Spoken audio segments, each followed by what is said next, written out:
लोकसभा में आज महाराष्ट्र में छिड़े सियासी घमासान का नजारा देखने को मिला। महाराष्ट्र के सीएम एकनाथ शिंदे के बेटे श्रीकांत शिंदे ने लोकसभा में अपना मत रखा। उन्होंने कहा कि एक वक्त महाराष्ट्र में हनुमान चालीसा पढ़ने पर भी रोक थी। इस पर एक महिला सांसद ने उनसे पूछा कि क्या आपको हनुमान चालीसा आती है। इस सवाल के बाद श्रीकांत शिंदे ने सदन में ही हनुमान चालीसा का पाठ करना शुरू कर दिया। वो तब तक हनुमान चालीसा का पाठ पढ़ते रहे जब तक कि उन्हें रोका नहीं गया।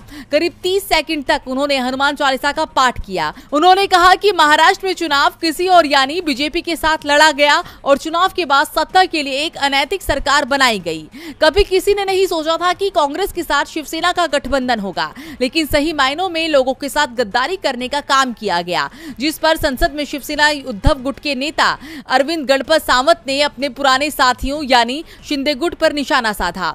उन्होंने शिंदे गुट के नेताओं पर हमला बोलते हुए कहा, ये अब हमें हिंदुत्व सिखाएंगे, जिनका नाम लेकर प्रधानमंत्री ने भरे मंच से भ्रष्टाचार का हमला बोला था। वो नेता 3 दिन बाद भाजपा की वॉशिंग मशीन में धुल गए और महाराष्ट्र सरकार का हिस्सा बन गए। वे लोग जिन पर खुद प्रधानमंत्री हमला बोल रहे थे, वे कुछ ही दिनों बाद महाराष्ट्र सरकार में मंत्री थे। ये भगोड़े लोग हमें हिंदुत्व ना सिखाएं। हमारे हिंदुत्व में लोग भगोड़े नहीं होते हैं।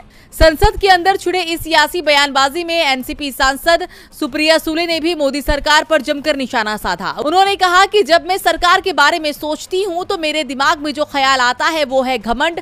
सरकार से हमेशा घमंड झलकता है। ये भाजपा वाले हमेशा बात करते हैं नवरत्न 9 साल, लेकिन इन 9 सालों में बीजेपी ने क्या किया? सिर्फ राज्य सरकारें गिराई, महंगाई बढ़ाई। पिछले 9 सालों में बीजेपी ने बस 9 राज्यों की सरकारें गिराई है।